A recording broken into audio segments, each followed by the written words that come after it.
옳다고. 2016년 11월 14일 글로벌 기업 삼성전자는 미국의 오디오 기업 하만과의 기업 인수 계약을 하게 됩니다. 매입가는 총 80억 달러, 한화 9조 원 이상입니다. 당시 오디오 시장에서 성장 한계치에 도달한 하만 입장에서는 주당 약 112달러 수준의 현금 가격을 제시한 삼성전자의 조건이 너무나도 매력적이었습니다. 전 세계 그 어느 누구도 그 가격에 하만을 인수할 회사는 없었기에 삼성의 인수 제시는 하만 입장에서 너무나 고마웠습니다.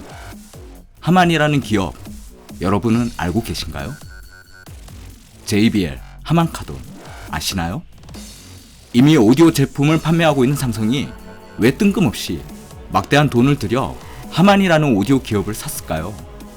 여러분, 최근 삼성전자 제품을 샀을 때 확 달라진 음질을 느끼시나요? 하만을 인수함으로써 당장 삼성 입장에서의 최대 효과는 삼성전자 제품의 음질 개선입니다. 최근 삼성 하만에 대한 보도자료를 보면 대다수 이러한 음질 개선과 자동차 산업 진출과 같은 단편적인 지식에 그칩니다. 그렇지만 장기적 관점에서 보면 삼성의 하만 인수는 앞으로 다가올 4차 산업 시대를 준비하기 위함이라고 봅니다. 4차 산업의 핵심은 5G급 네트워크 속도와 수억 화소의 이미지 센싱, 인공지능, 액정 기술의 발달을 기반으로 합니다. 이러한 4차 산업 시대의 자율주행차 내부는 곧 안방, 거실, 극장의 개념으로 바뀔 것입니다. 서울에서 부산까지 여러분은 가족과 함께 카시트에 들어누워 넷플릭스 영화 2편을 감상하다 어느덧 목적지에 도착하게 될 날이 곧 다가오게 됩니다. 최근 애플, 아마존, 디즈니 등이 넷플릭스와 같은 스트리밍 시장에 경쟁적으로 뛰어들게 되는 이유도 바로 이러한 우리 삶의 변화상을 감지한 안목 때문일 것입니다. 자동차는 곧 거대한 컴퓨터가 되는 것이고 우리는 그 컴퓨터 안에서 몸을 맡기게 됩니다. 그 거대한 컴퓨터에는 현재의 자동차보다 훨씬 많은 종류의 부품, 반도체, 센서, 패널 스크린이 필요하게 됩니다. 한물 같다고 하던 컴퓨터 시장에 새로운 빅컴퓨터 바람이 불게 될 것입니다. 전자기업인 삼성 입장에서도 이 빅컴퓨터 시장에 전자부품을 팔고 싶지 않을까요? 과거에 삼성의 미래 비전은 하늘을 날아다니는 자동차 제조사였습니다. 그래서 자동차 산업에 진출했지만 IMF 시기에 된서리를 맞았고 결국 2000년에 자동차 시장에서 철수했습니다. 20년이 지난 지금 다시 자동차 산업에 뛰어드는 것은 아무리 글로벌 기업 삼성이라지만 무리수입니다. 그렇다고 미래 먹을거리인 자동차 시장, 아니 자동차 내부 시장, 빅컴퓨터 시대를 버릴 수는 없는 일입니다. 하만은 이미 벤츠, BMW와 같은 글로벌 자동차 메이커의 협력사로서 자동차 내부에 오디오 서비스를 제공하고 있으며 시장 내에서 입지가 탄탄합니다. 이러한 측면에서 삼성이 하만이라는 기업을 인수한 것, 이는 엄청난 해안이라고 볼 수 있습니다. 당시의 인수 비용 9조 원은 아무리 삼성이라고 하지만 막대한 비용입니다. 그러나 미래의 자동차 내부 빅컴퓨터 시대를 감안하면 삼성에서는 미치는 장사가 아니라고 봅니다. 삼성은 하만의 기존 기술과 충분히 시너지를 일으킬 수 있는 글로벌 전자기업이고 그 시너지를 통해 자동차 시장에서의 현재와 미래 영업권까지 가져올 수 있는 것입니다. 저는 2016년 당시 삼성의 하만 인수설을 처음 들었을 때 삼성이 왜 굳이 스피커 회사를 인수하지? 납득이 가지 않았고 기존 언론조차도 해당 사건을 비중 있게 다루지 않았습니다. 그러나 운전 중 제 차 스피커에 붙어있는 하만카돈 스티커를 봤을 때 순간 소름이 돋았습니다. 그리고 수많은 미래 영상들이 머리를 스쳐 지나갔습니다. 여러분, 삼성은 이미 5년 전부터 경쟁에서 살아남기 위한 미래 전략, 빅피처를 그리고 있던 것입니다. 이는 중국, 일본의 경쟁업체를 따돌리기 위한 초격차 전략이기도 하고 삼성 의사결정 과정의 위대함이라고 봅니다. 9조 원이 아니라 90조 원의 가치를 가지고 있는 위대한 판단이고 분명 성공하리라 전망합니다. 그런데 저 옳다구는 왜 굳이 이 시점에서 이 사건을 재조명할까요? 대기업의 위대한 판단이 한낱 개인인 우리에게 무슨 상관이 있을까요? 우리는 이 사건을 알아야 합니다. 앞으로 먹고 살기 위해서입니다. 유엔은 올해 경제성장률이 마이너스 3.2%가 될 것이라고 전망합니다. 전세계 최고의 방역 모델, 방역 모범국이라 일컫는 한국도 이를 비켜나갈 수 없습니다. 특히 수출로 먹고 사는 한국의 산업 특징을 고려할 때 코로나19의 악재와 세계 경제 성장률 하락으로 인해 앞으로 우리의 경제는 더더욱 암울한 상황입니다.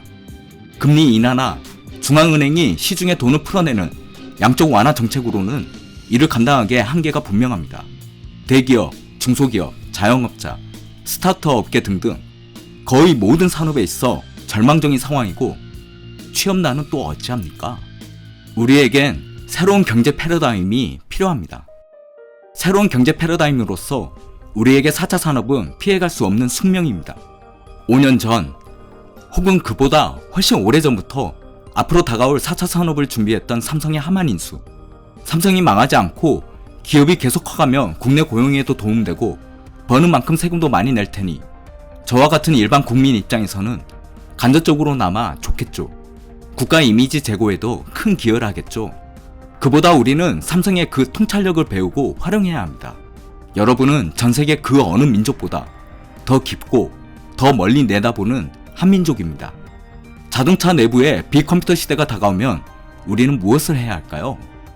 삼성의 통찰력처럼 미래의 모습을 현실감 있게 그려보십시오. 그럼 지금 우리 각자가 무엇을 해야 할지 보일 것입니다. 여러분의 자동차 지붕을 보세요. 그리고 상상해보세요. 차 지붕을 열었을 때 그 위에서 배달 드론이 치킨을 내려줍니다. 서울에서 부산까지 가는데 영화를 보겠지만 영화 볼 때 치킨이나 팝콘을 먹지 않겠어요? 지금 현재 자율주행차 대상으로 배달 서비스 사업 모델을 준비 중인 사업가, 경영자가 있으신가요? 지방 케이블 방송에서 근무하시는데 새로운 플랫폼, 새로운 방송 서비스 시장인 이 빅컴퓨터 시장과 플랫폼을 놓칠 것인가요? 출혈 경쟁이라며 앱과 어플 개발 사업을 중단하려는 분들, 자동차 내부 이 새로운 플랫폼에서의 앱과 어플은 개발 안 하실 건가요? 언젠가 유튜브 시장은 사라지게 될 것이라고 전망하는 분도 계십니다. 유튜브 크리에이터를 꿈꾸고 있거나 관련 업계에서 근무하시는 분들, 어떤 분에게는 진로의 문제, 어떤 분에게는 먹고 사는 문제이기도 합니다. 그런데 자율주행차 내부에서는 유튜브 방송 안 볼까요? 오히려 여러분이 유튜버가 되어 차 안에서 편하게 방송을 하게 될지도 모릅니다. 유튜브와 같은 플랫폼은 또 다른 큰 시장을 앞두고 있고 앞으로도 계속 성장할 것입니다. 괴로운 현실이겠지만 차 안에서 일해야만 하는 직장인도 늘어날 것입니다. 그 직장인이 편하게 차 안에서 일할 수 있도록 차 내부에 특화된 접이식 책상과 조명이 필요하지 않을까요? 자율주행차로 출근하고 나서 회사 건물에 주차할 필요도 없이 버튼 몇 개 눌러 차를 집으로 보냅니다. 그 차로 방학 중인 자녀들이 쇼핑도 가고 학원도 갑니다.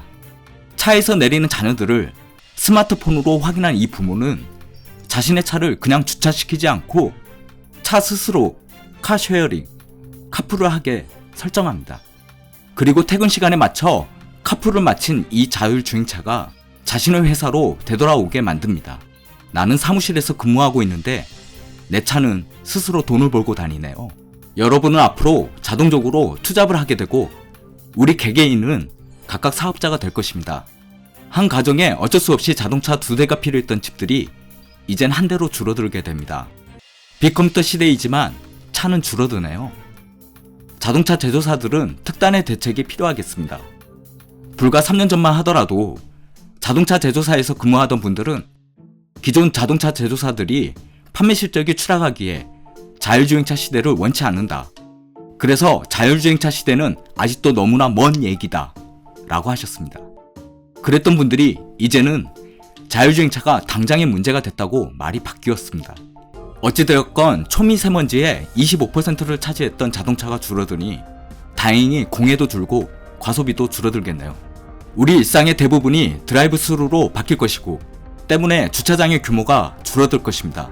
건설업종에 근무하시는 분들 상상해보세요. 주차장의 규모가 줄어들면 당연히 건물의 설계와 컨셉이 이제는 바뀝니다. 도로나 공용주차장도 줄어들 테니 어린이들을 위한 놀이터나 녹지, 문화공간, 인도가 늘어나겠네요. 한낱 개인일 뿐인 저 옳다구조차도 삼성의 하만 인수를 통해 상상해보니 많은 가능성을 가진 미래 모습입니다. 저와 관련도 없는 각 업종들인데도 지금 무엇을 준비해야 할지 조금씩 눈에 들어옵니다. 물론 저 역시 더 많은 성찰과 준비가 필요하겠죠. 4차 산업시대가 다가오며 사라지게 되는 직업군이 있습니다. 특히 그분들은 더 절실히 성찰하고 고민해야 합니다. 그제서야 뒤늦게 파업과 태업, 기득권 주장으로 미래 산업을 막을 것인가요? 이것을 두고 과거 영국의 기계 파괴 운동과 같은 시각으로 보는 사람들이 있습니다. 어느 순간 스스로를 피해자라고 할지 모르겠지만 피해가 발생하기 전에 시간이라는 기회는 우리 모두에게 균등하게 있습니다. 더 많이 배운 사람이나 금수저에게 더 많은 시간을 주는 것은 아닙니다.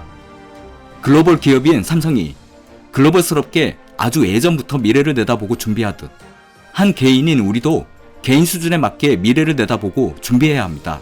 좀 더 절실히, 좀 더 많은 시간을 고민하고 성찰하고 스스로 변화하려 노력하는 사람들이 성공해야 더욱 공정한 사회가 되지 않을까요? 지금 현재의 내 모습도 실은 과거 내 자신이 준비하고 고민하고 성찰했던 그 과거의 내 판단과 선택들의 결과일지 모릅니다. 올바른 생각, 타인을 배려하는, 구태에 연연하지 않는 옳다구였습니다.